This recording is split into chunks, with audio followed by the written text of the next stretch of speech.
So welcome everyone to this webinar. We're really excited that you can join us.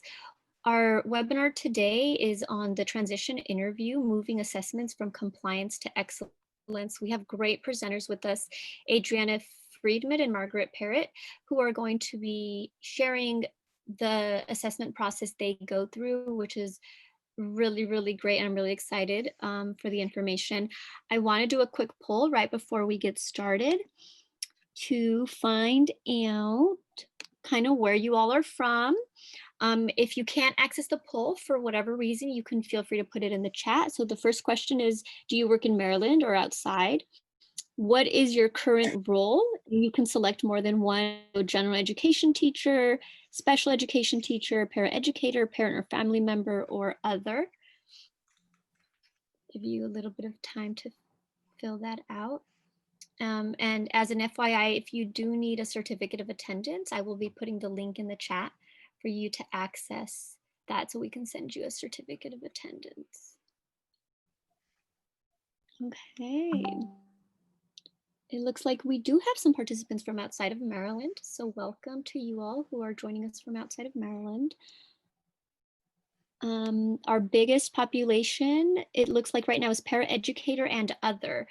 So if you put other, if you want to put what that is in the chat box so that we have an idea of what your role is.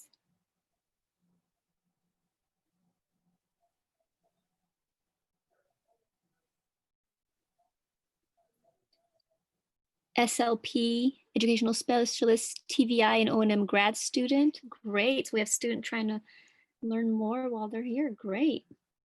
Job coach at the Maryland School for the Blind. Great. Job coach, this will be specifically useful for you. All right, I'm going to end the poll. And show the results. So there are the results on the screen. We do have about 5 people from outside of Maryland. All righty. All right, so if you do have questions along the way during the webinar, feel free to write them into the question and answer tab or in the chat tab, and I will let our presenters know that it is, that the question is there, really, you know, trying to have a conversation, so feel free to any of that information. I'm going to go ahead and mute myself and turn off my camera and hand it over to our 2 awesome presenters. Thank you, Conchita. Thank you very much for having us. We really do appreciate it. I'm Margie Parrot, and I am with the Transition Services Unit for Montgomery County Public Schools. And today we're going to talk about transition interviews. Next slide, please. And I do want to stress this interview that we're going to be talking about today. These are for our students on our alternative learning outcomes. So these are our certificate-based students who are in our school community-based and learning for independence programs. They are, while they are doing some of the adapted curriculum, they're also focusing more on job skills and community-based instruction. So by the end of this presentation today, we hope that you will understand the importance of the transition interview and how essential that is in secondary transition planning, recognize the requirements of the interview as it relates to the IEP, become familiar with the components of the middle and high school interviews, and apply accommodations when conducting those transition interviews, and then comprehend the alignment of interviews with self-advocacy and post-secondary goals. Next slide. Okay, so in Montgomery County, what we do is we do our own internal audit. We're looking at our transition pages for our IEPs, and it's based on a compliance tool that we have used from the National Secondary Transition, I can't remember what NSTTAC stands for, but this is a national form that we've utilized to look at the transition pages of our IEP. And this is our indicator 13. And we've looked at this in years past. And several years ago, it showed us that some of the interviews that we were doing with the students were just not as good as they should be. We weren't getting the right information that we needed to get to effectively plan the students' transition. Next slide. So we took that interview, or we took that information from our audit, and we tried to apply that to our transition interview. And the transition interview, it's an informal assessment, and we're really looking at that to identify the students' interests, their preferences, their strengths, their needs. What do they want to do when they are finished with school? And we conduct these interviews, we document them, we do it annually prior to each IEP meeting. We try to do this a couple of weeks before the IEP meeting so we have the most accurate information. And then we provide opportunities for the students to actively participate in their IEP process. It is essential for the students to be included in those IEP meetings, even if it's just to talk about their transition plan and what their goals are, what they want to do when they get out of high school. So what we learned from the interview, that determines the instruction while the student is in school. And we take their information that they give us on what their preferences are, and we try to build their instruction around that. The transition interview also serves to initiate discussions on realistic goals for the students. In other words, if a student says they would like to be a doctor, then we can have this discussion about, okay, let's see what it really involves in being a doctor. And we start talking about some other alternatives that can be reached or that can be worked on instead of actually being a doctor. So, next slide. Some of the challenges that we faced, and this going back to our internal audit that we did, a lot of our interviews weren't being done with fidelity. In other words, teachers were answering the questions. Some of the interviews, everything was being answered rather than something specific. Everything was being circled. So we really needed to look at a different method to do these interviews with some of our most significantly impacted students to really know what they wanted and to find out what their interests were. So, and we also were getting a lot of interviews where the student was, the goals were not, as I said, practical. And we really need to look at using ongoing assessments to explore what is it that the student wants, and so we can help them realize that maybe some of their goals or their interests are not practical. So this also, we have run into the,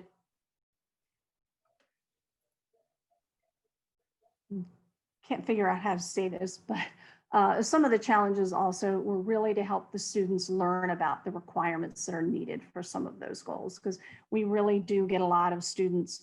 One of the biggest things that students will say is they want to play football in the NFL, they want to play basketball in the NBA. So we really needed to come up with some realistic ways to help the students figure out, okay, is this practical? Is this your best choice?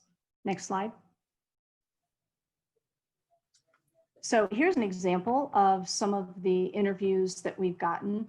And as you can see, this is the picture-based interview that we have used with our transition teachers.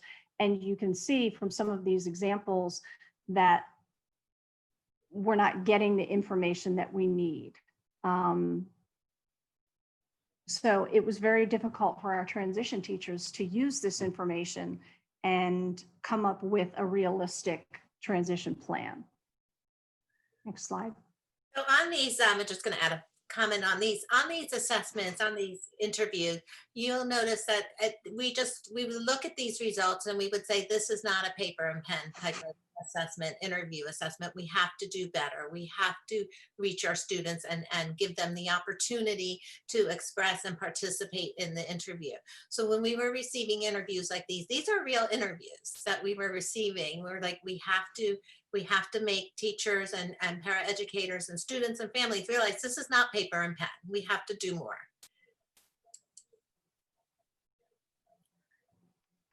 So then we figured out we had to align the transition interview better, as Adriana was saying. We really have to figure out what the students are saying to us and what is it that they want to do. We have to really hear from them and be able to figure out what are their interests, what are their preferences, what do they want to do when they graduate, what career field would they really like to go into. And we had to link that to our transition assessments. We had to link that to other assessments that the students are taking. So we really needed to strengthen this so we could come up with a better transition plan for the student. Next slide. So also self-advocacy, the connection of student self-determination expressed in the transition interview leads to a more cohesive educational planning and coordination of authentic, meaningful activities. We really needed to align our transition interview with what that student wants. We needed to make sure that the student was advocating for themselves, and we needed to hear exactly what the student wanted for their life. Next slide. So some of the questions that we have put on our picture interview: what do you like to do? What are you good at? What classes do you like? What do you do at home? What do you need help with? What are your strengths? What jobs have you had? What's your favorite job? What do you want to do after high school? We expanded on these and gave the students a variety of pictures to choose from so we could really get a good idea of what do they want to do, not just in school, but after school. Next slide. These are the picture-based interviews that we came up with several years ago. We used the picture communication symbols to with the questions that we asked, and our transition teachers were using this interview, and they did have that space there to put additional comments, that anything that they thought was relevant while they were actually doing the interview with the student. So when these interviews were completed, they were presented at the IEP meetings, and then they were uploaded to our Maryland Online IEP system. Next slide. The next thing that we did, and given our virtual format right now, Adriana and myself and another colleague, we decided to make our picture interview that she had just showed you on the previous slide into a Google form. And we worked on this over the summer with the idea that this would be easier to administer. We could put more realistic pictures on this. We could ask more questions. And also, honestly, it was much easier to upload this to our online IEP system, because when this is completed, the email with the answers goes back to the transition teacher, and that can be put onto our system. But we really did expand the previous interview. And I think it's been very helpful for the students to have more realistic pictures to use for the questions. And it's also, I think, been easier. We've gotten some good feedback from our transition teachers that doing this, doing it in a form is much easier than the paper pencil form. And we have talked about moving this to a Google Slides presentation so it can be used in an interactive format on a Promethean board. Someone has a question. They say, do the pictures have descriptions embedded for the visually impaired? Um, Not at this, you mean, could you Right. repeat the question? Do the pictures have descriptions embedded for the visually impaired? No, what we did do, we did put a background, a dark background for the pictures for some of the students, but that is a very good comment. We're going to talk about some of the accommodations we do for the visually impaired, but we do need to add an audio component to this as well. Mm-hmm. One of the things to note on this Google Form picture-based interview, this new virtual one, these are just 3-page examples. So the first section to the left, that is recreation leisure, but there are about 12 pictures to select from. So this is just examples just to show you for the purpose of this presentation. The middle screenshot is 4 out of maybe 12 to 15 jobs that the kids are doing, the students are doing in school. And then the last screenshot is career clusters. Where do you see yourself? But there are 10 sections on this Google Forms, which includes independent living skills in the home, as well as, you know, what do you want to do after high school? You know, do you want to work? Do you want to volunteer, live with family? So this is a very comprehensive interview that covers it. So what you're seeing now is just the examples of it. But we have been able to do a solid background for the visually impaired, but we will need to add the audio component. That's excellent. Thank you. And so we have 2 comments. So one says, thank you for your explanation of the slides. The other one says, audio is not really enough. Some blind low vision students have auditory processing disorders. Additionally, audio may not be accessible for deaf-blind students. And then they put alt text descriptions would likely be more valuable for more individuals. Great, thank you. And we're going to, at the later part of this presentation, we'll talk a little bit about some of the manipulatives we use to support this interview.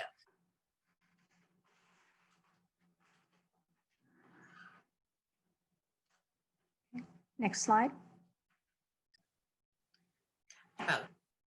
So one of the things we did do is we created, I'm Adriana Friedman. I work with the Transition Services Office as well.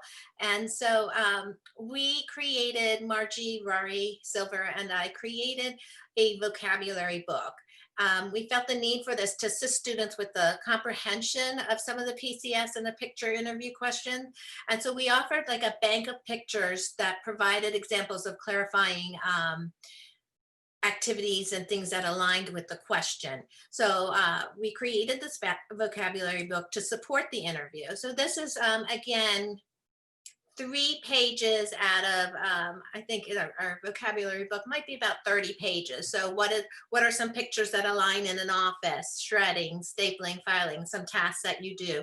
So that if the student was expressing that they want to work in an office after high school, we could get a little bit more information by using some of these picture symbols. So we have recreation, leisure, personal care. Again, we had every career cluster. We have horticulture in our vocabulary book. We have custodial support, we have retail. So we developed this pretty comprehensive vocabulary book, and we also give it to the student. The parents use it, that they use it in class for as part of instruction, not just for this interview purpose. Basically, by our internal audit and everything, we were learning how each process we were evolving on our transition assessment interviews for students that are nonverbal, for students that are blind or have visual, for other ways of reaching the student to assure that every student had a voice. So we use multi-sensory programming, and adaptations were used to support the responses that afforded the student a more accurate and meaningful voice, allowing a higher level of their involvement in our transition interview and promoting that self-advocacy we talked about earlier. in this presentation, which did lead us to much more effective transition planning.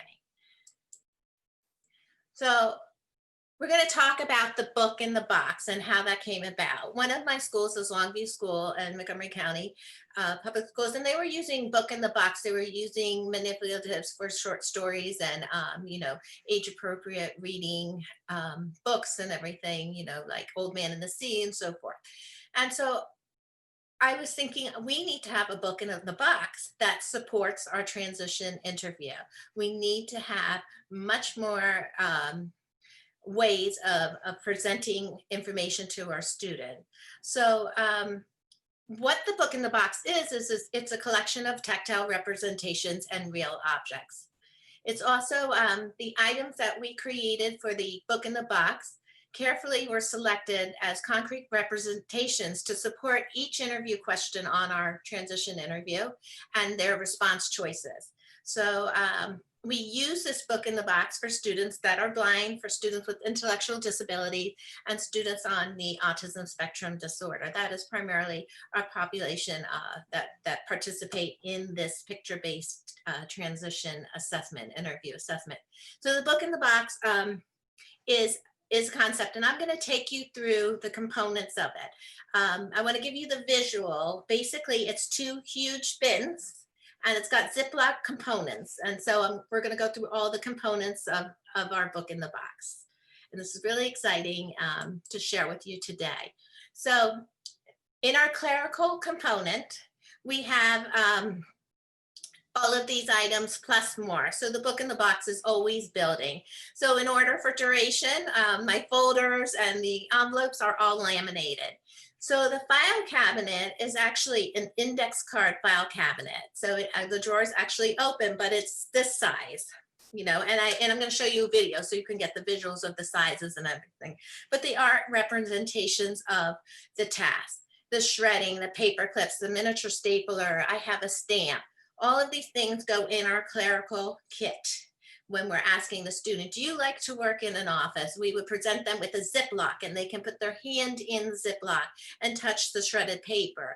We also would present them with a page of paper or the envelope, paper clips. We would just, again, to consider, keep in mind that when you're administering the transition interview, it's one-on-one. So you're going to work with the manipulatives in this book in the box that align with the student and the jobs that they did. So this is an example of our clerical. Now, what you see in all these next few slides are the actual items that are in the kit. So these are everything that aligns with the kit. For custodial support, these items went in. Now, it is a child set, but it's realistic. It comes with its own PCS checklist, which is a children's checklist, but it looks like a PCS checklist. We have yellow glove. These trash and recycling trash bin are actually desk pencil cups, and the lids open and they roll. Again, you'll see it in the video, but they are exact replicas of what our students were using. So when you build your book in the box for this type of assessment, you know the jobs that the students are doing, and then you would add those components into it. This trash receptacle right here is a real miniature one. It's about this size, and it opens. And it's exactly what my students are using at our Kingsley job site when they are working with the trash and recycling. Quick question, can you, sorry to interrupt you. When you say this size, can you say like the size, like, is it 2 inches? Is that 5 inches? Okay, so thank you, definitely. And please, we're such an informal group. Please, any questions you have, please interrupt, let us know. So for example, the trash and the recycling receptacles right here, they are, I would say, approximately 4 inches in height. And then the lid opens and it rolls. The trash receptacle to the left is maybe 3 inches. 3 to 4 inches. Now you'll see the dustpan and the sweeper. That is a miniature one. That is one that you would buy to kind of clean a corner of your kitchen area. So I'm going to talk about where I purchased all these items and the shopping skills that you need to get all the items.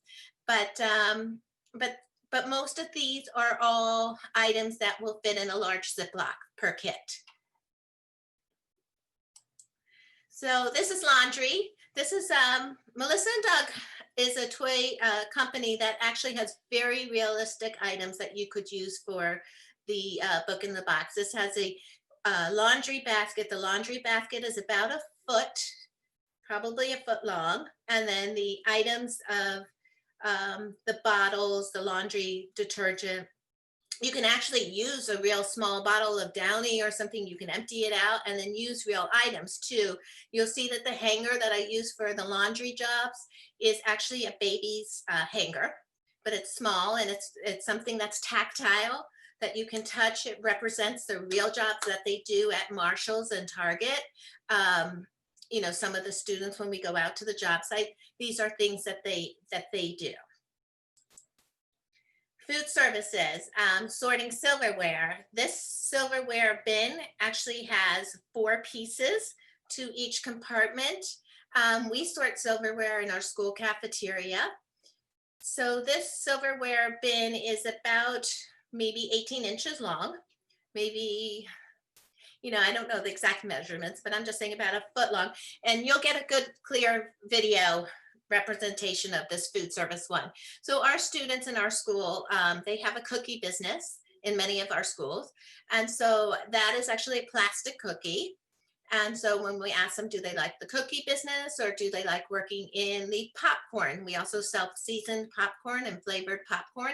So that's actually the popcorn that you see in this picture is actually like a stress squeeze popcorn. You know, those squeezies that you could buy. They work in the restaurant business. Some of our students work at like Stacey's Pizza and some of the other restaurants, and they do the condiment setup. So this is a condiment setup, which is very realistic, even the pepper shakes. Again, you can use a real pepper, ketchup and mustard. You can use real things.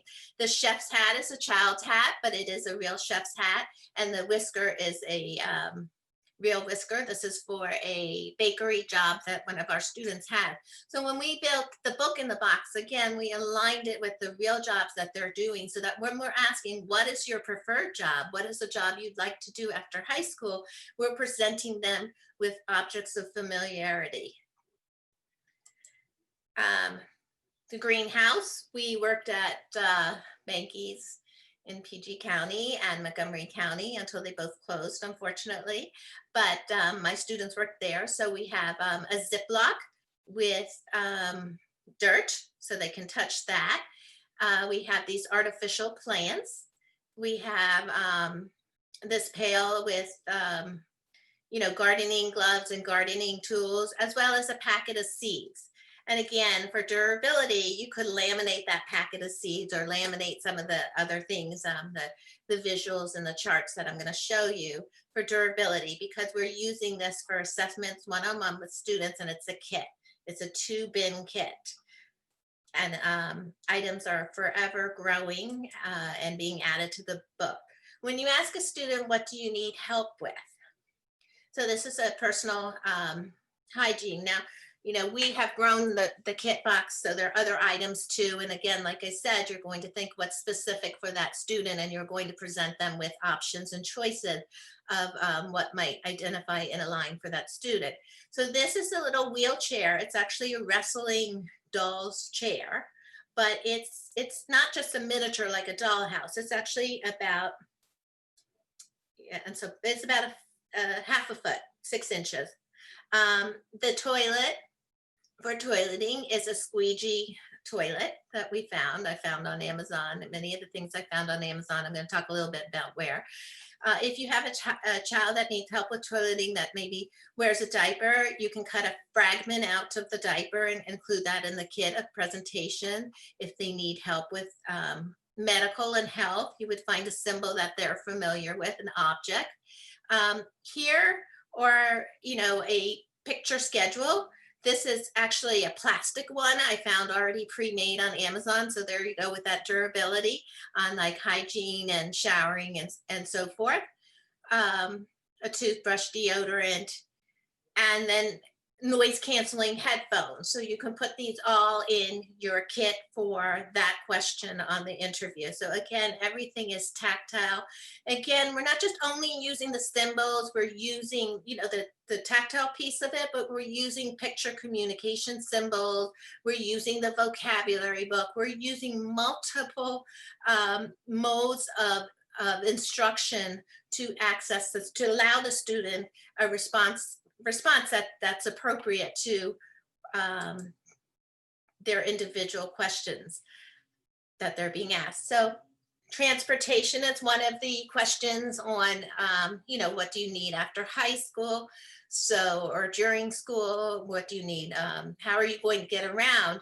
So actually, I bought a school bus on Amazon, and, that's about 6 inches maybe. They actually have Washington, D.C. subways, and that's actually our city bus for our community. So you can, it's a real replica for the bus. The doors open, the subway, it has lights. I mean, they're really cool, and they're replicas. But they really do provide a realistic symbol. So recreation leisure, this is a really fun one. We have sports balls. If you go to like the party store, and they have those little party things like gifts to give away, when you put in little children's gift bag, you can find a lot of things there. So for recreation leisure, this is in our bag. This shopping cart is the most adorable. I think our students love this. It rolls. It's about, it could fit in the palm of your hand, so it's small, but it really does say, if you ask a student, do you like to go shopping? But if you show them the shopping cart, they're going to really authentically make that connection of what you're asking.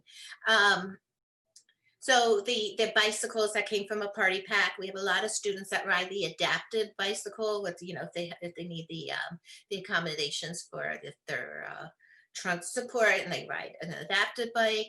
YouTube, that is a picture. So we do have that as a laminated picture. Most students are very familiar with that, that symbol. We have a DVD in our recreation box that's of a book that the kids were reading in high school, The Old Man and the Sea. We have picture books.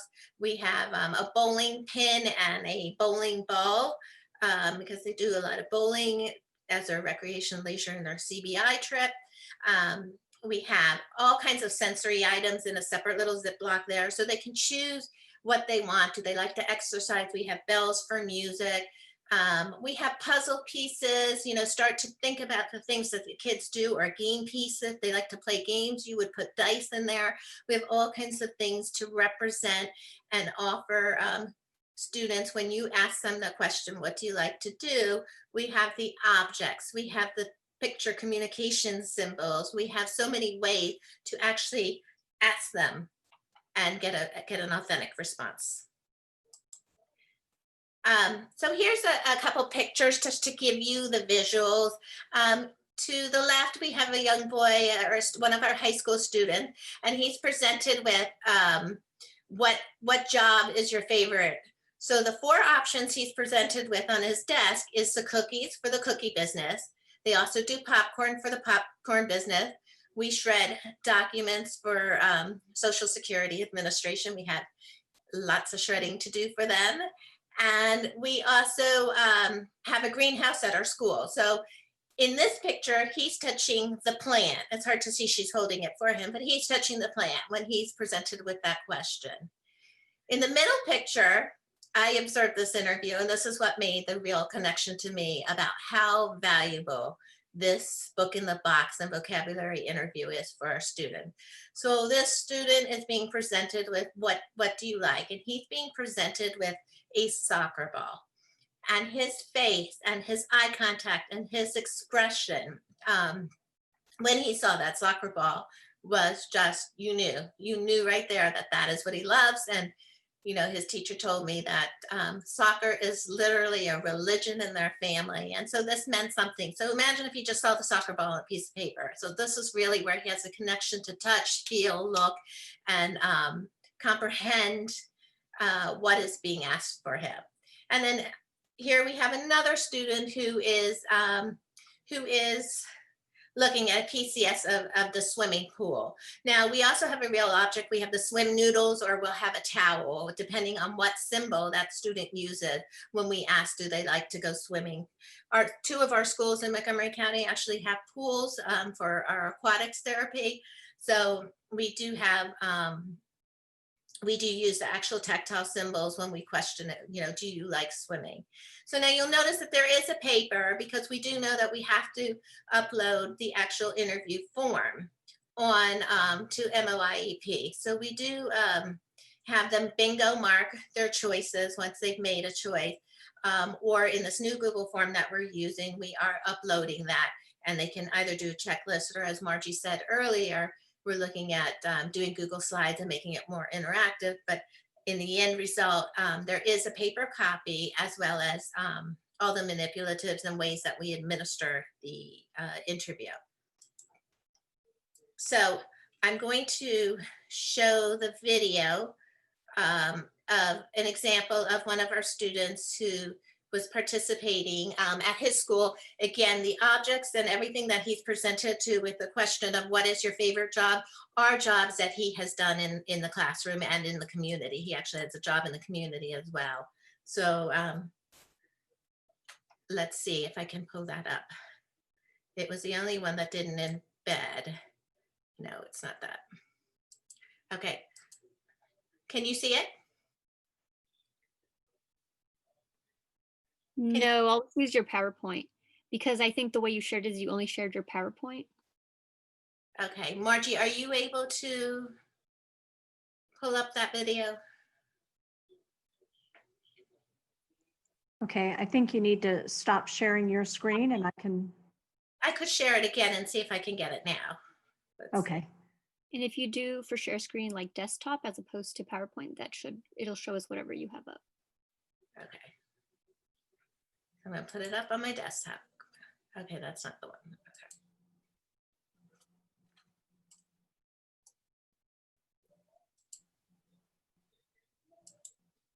Okay, now I share the screen. Sorry about this.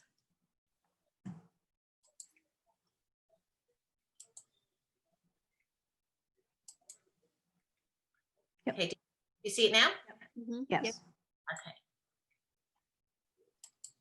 Okay, Javon, we're here at our table looking at all the wonderful things, the jobs that you do here at school, your jobs at school.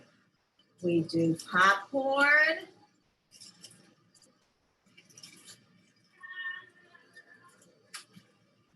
We sort utensils, forks, knives, and spoons. We bake cookies. You love to bake cookies, Javon. We sort fruit. Fruit. And Javon, another job you do is you put lids on the fruit. You've worked at our garden center here at school. It's one of your jobs. We shred paper. We shred the paper, Javon. And we also recycle. Recycle all the items that we need to recycle here at school. So Javon, these are all the jobs that you do at school. Can you tell me, Javon, which one's your favorite? Start with cookies or popcorn. Which one is your favorite? Is it doing popcorn or is it doing cookies? Cookies. So Javon likes to do the cookies. Okay, so you need to tell me on your paper. You chose cookies. Okay, it's fun here. That's too much fun. Okay, Javon, what's the next job that you enjoy doing?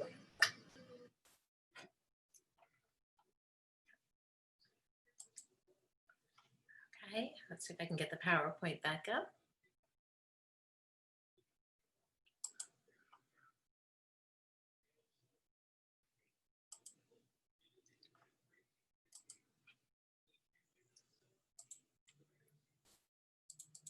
You see the PowerPoint? Not yet. Let's get this back up. Okay.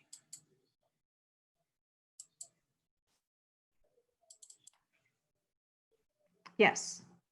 Okay, thank you. And I got to go back to our page that we were at. Sorry about that. It just would not embed this morning.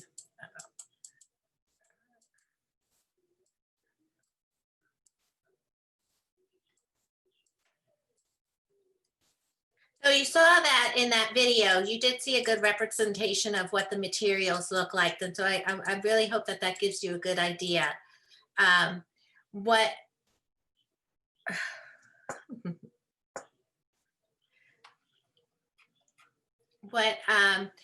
our feedback has been from our teachers is that this has been excellent.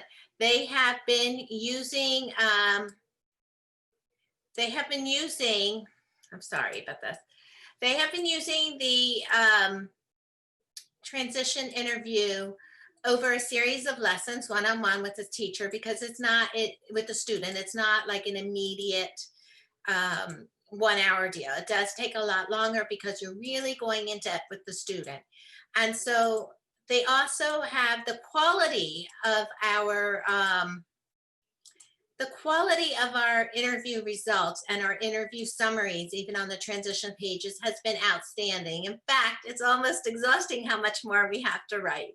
But that's what it's all about. I mean, it really has made a significant difference.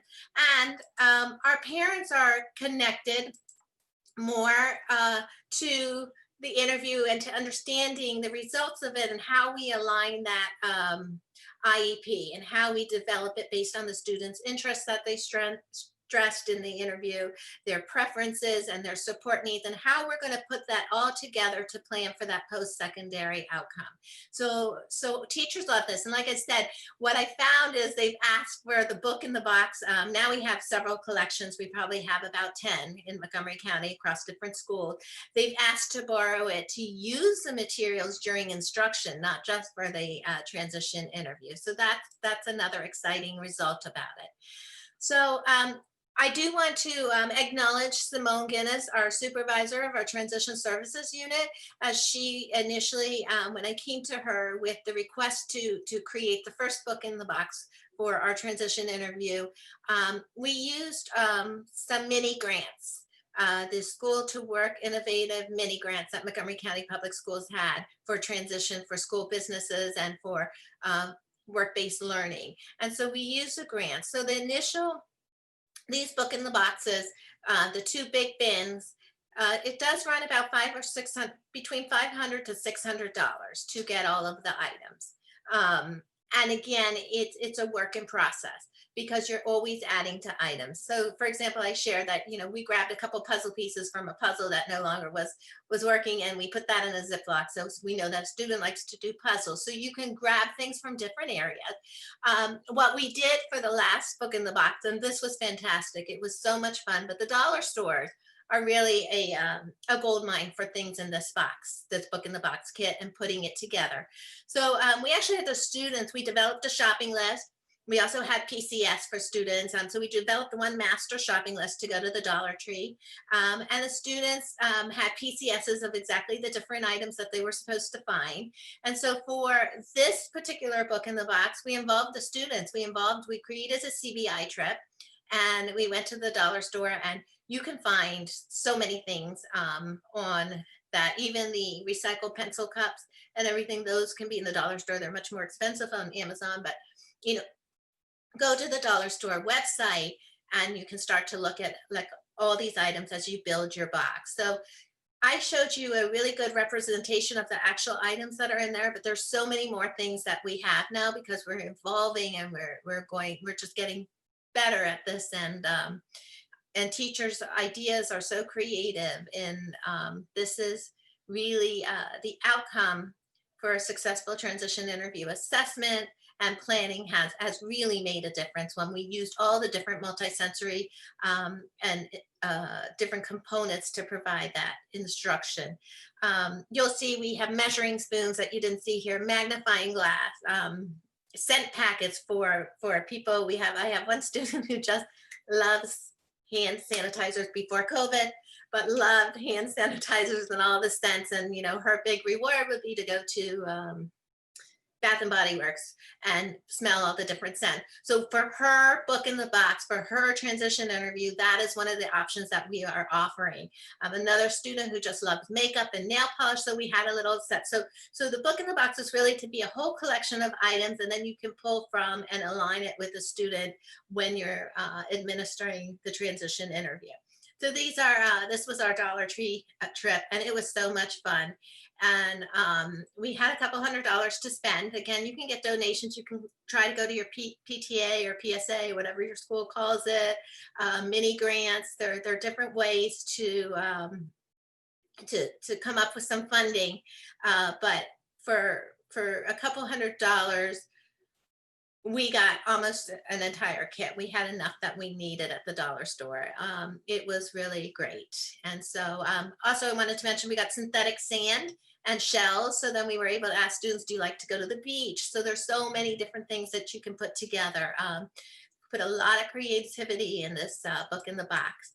So basically building the book in the box, and that's kind of pretty much talked a lot about that. It's just incorporating that meaningful item for the student that aligns with what the student is familiar with or working on at school or in the home.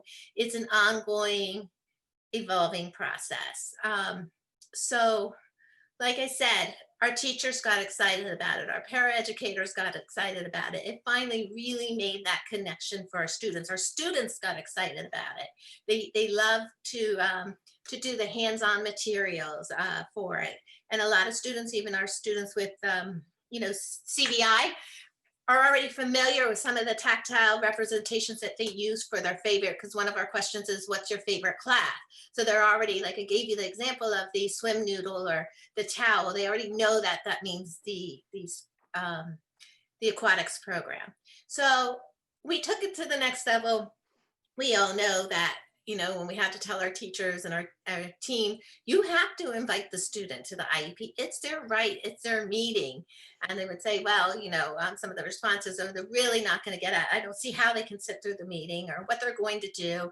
And I was like, it's not a choice, it's a right. It's part of the students' it's their IEP. And so I'm going to show you an example of what we used. Can I interrupt you real quick for a question before you jump absolutely. into so this one says, I really like the idea of using the kids for instruction throughout the year. The assessment is likely easier and more meaningful when the student has been using the tools in a meaningful manner for a length of time. I may have missed it. Do you take the kids to the job sites as part of the onboarding process? No, not at all. The kits stay in the school. They're used in the school. We don't bring them to the job sites, but when they use them for instruction, they might be doing classroom-based instruction. But you could take a Ziploc bag of the clerical one if you were going to an office to make that connection. Basically, it's resources to use however you can to strengthen that connection for the student. So mostly we're using it during classroom instruction, when we're doing,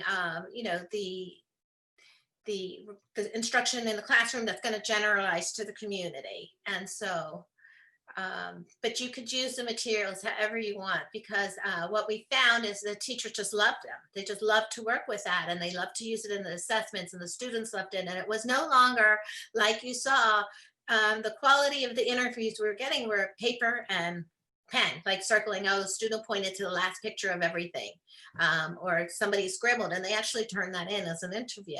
And so we no longer receive those interviews anymore, because we have good quality interviews because of how we are administering them, and because we are affording every child to have a voice, every student to have a voice and express, what they want to say about their preferences, their interests, their support needs, their vision of life after high school. And I think it was exciting for the students to be able to have that voice. It was also exciting to see the staff get on board and realize that,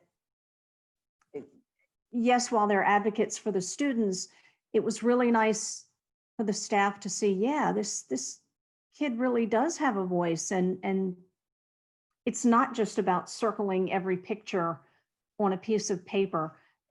I really want to know what's going on with this kid and what this kid is interested in. So that was also very exciting to see the staff jump on board and be very interested in doing, using the book in the box.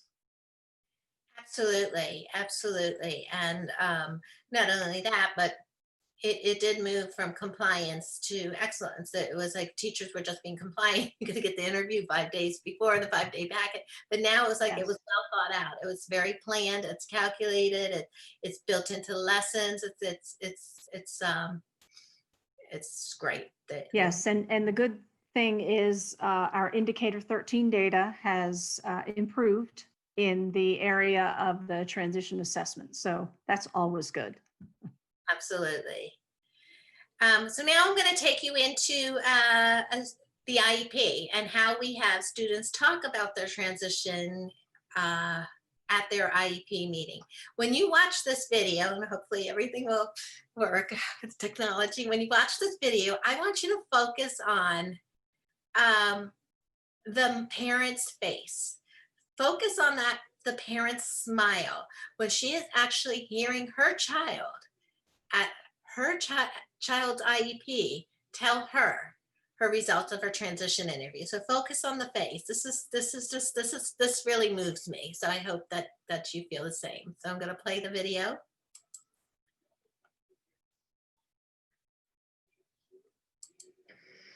All right, at this time, we're going to be going over the transition interview. So Faith, please let us know the results of your transition interview. Thank you guys very much.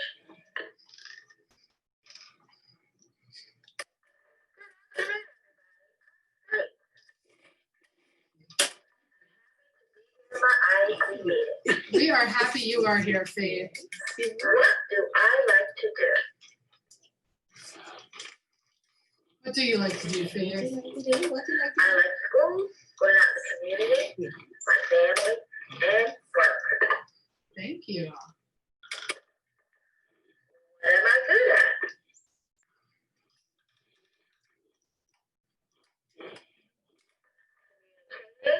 Teamwork, social skills, and a hard worker. Absolutely. What's next, Faithy? What classes do I like? Reading, math, science, art, music, and community. So everything. Faith likes everything. What do I need help with?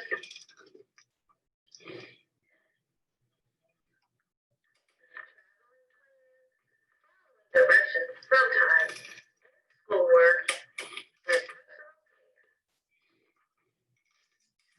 what job do I have?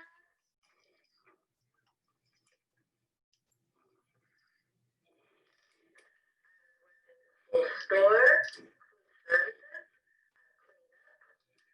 office job, sort books in the library, and I've helped fold laundry in my class. Wow, that's a lot of stuff, Faith. Good job. Anything else you'd like to share? How about your favorite job? Can we hear about your favorite job?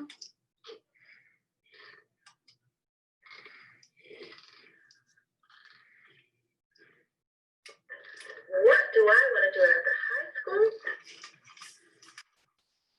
What do you want to do after high school?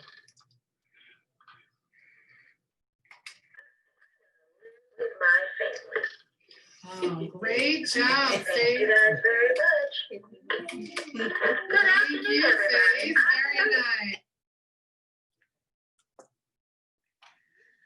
So that kind of is a nice summary of how it all wraps up. So to conclude, to conclude, to conclude our presentation, really the transition interview and the book in the box, the vocabulary books, the whole process itself, taking us to the end of the student presenting at their IEP. It really is a connection of that student's self-determination that's expressed in this transition interview. And it led to more cohesive educational planning and coordination of more meaningful activities. And because that's really important, our activities that we write for our students on the MOIEP, we write in the areas of academic, employment, independent living skills, transportation, those categories. We would then write activities that really aligned with what the student said. And we have more accurate information. A realistic plan is created. It aligns with the measurable post-secondary goals. And then the secondary transition interview really does empower the student to begin advocating for their future. So do we have any questions?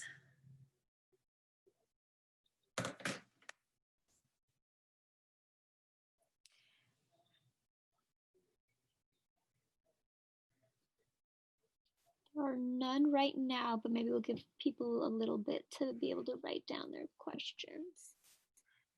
And anybody could feel free to contact Margie or myself at our Transition Services Office in Montgomery County Public Schools.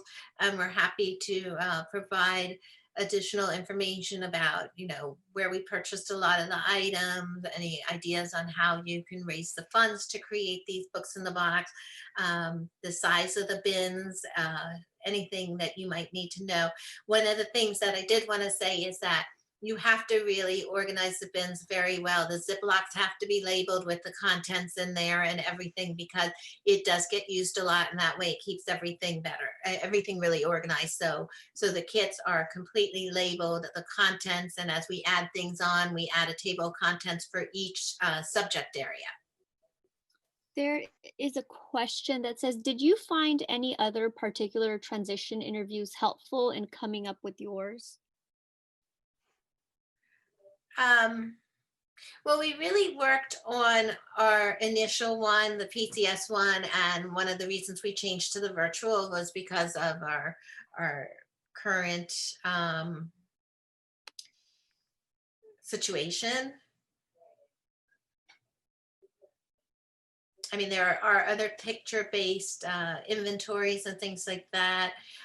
Basically, the selections of the photos for the job sites and everything really aligned with what was going on in our schools, where, our job sites in the community, as well as our in-school work businesses.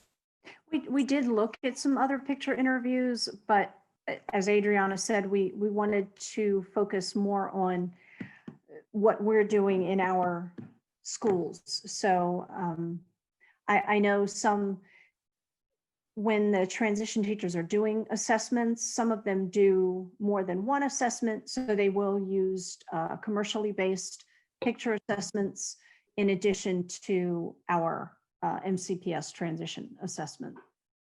Yeah.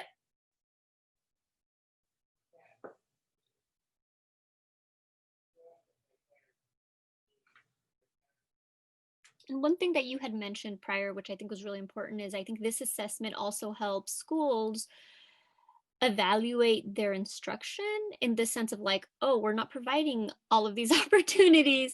So how can this assessment help us expand and be like, okay, we should be providing additional opportunities to our students so that they can have these experiences, so then they can have this assessment. Because if you don't have a range of activities for students to participate in, then you're not going to be able to provide a good assessment when they've never experienced those situations.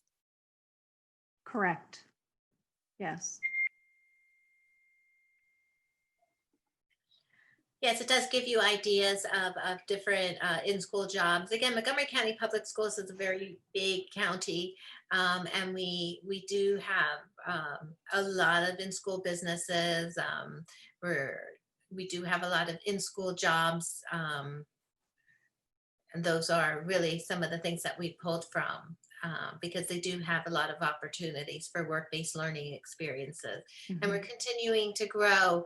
But some of the things in the examples and when you present for the students under the work-based learning, you can use from like the attainment kits or some job modules, because it's not just about the actual job itself, it's about the work experience. Do you like working shredding paper? You could do that in your school office, or you can sort paper clips by color. So there are different ways that you can create job modules for repetition and practice for the student. And that you can present them with those choices, because those are part of career exploration too, as well. And when it came up a few years ago with our mini grants, our innovative school to work mini grants, we decided that that was going to be, the focus of that was going to be for work-based learning and school businesses. So as we began doing that, we presented that to the different high schools, and they have come up with all kinds of different businesses.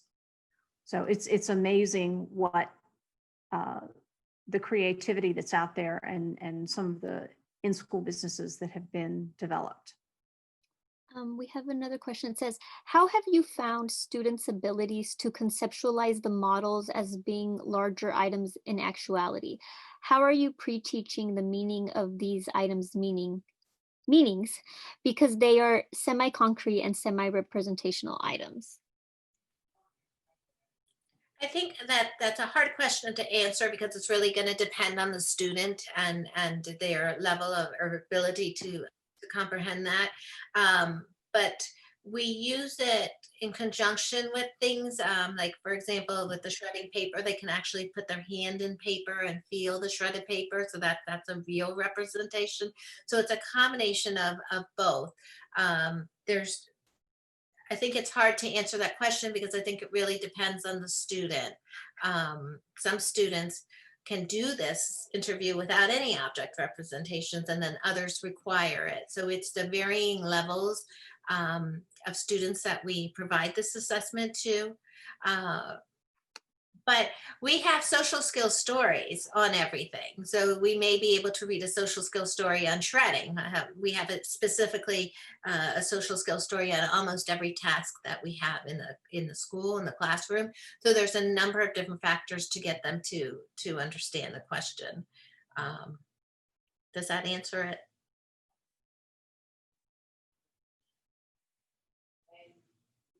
She says, yes, thank you. I find the social skills stories too are so important, but then that aligns the instruction with the assessment. So we're always reading about it, we're hands-on, we're doing classroom lessons that generalize to the community. And so there's a lot of connection that comes across all modalities when we're talking about any specific work-based learning task or job task. So for example, the cookie business, we have a story about the cookie business. We have a stationery business. We have popcorn business. There's there's the items. We have banners, and we have the book. So it crosses a lot of different modalities.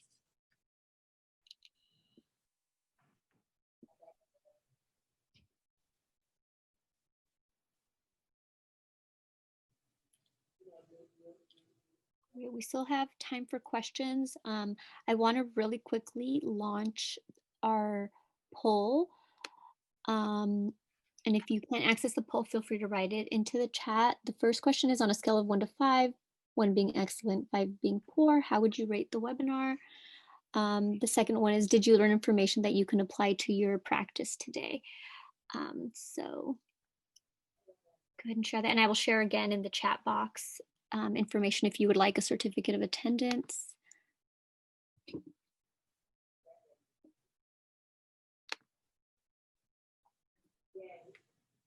But feel free to keep asking your questions as well.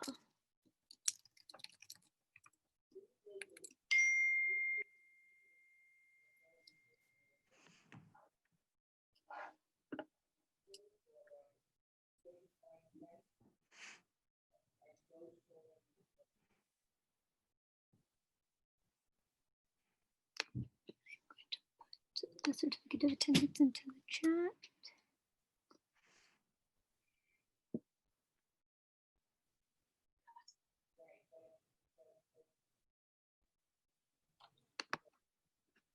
Okay, I'm ending the poll. Perfect.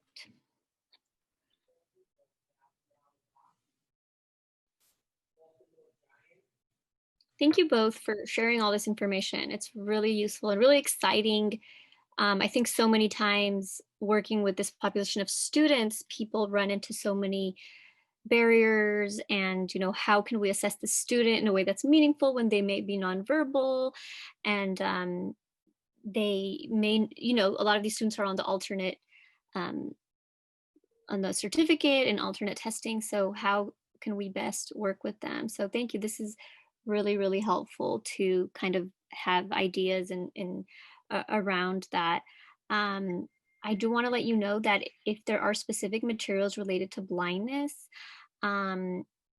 if you are in Maryland, if you contact your TVI, or you can contact me, there are materials we can purchase for you through APH funding through the American Printing House for the Blind.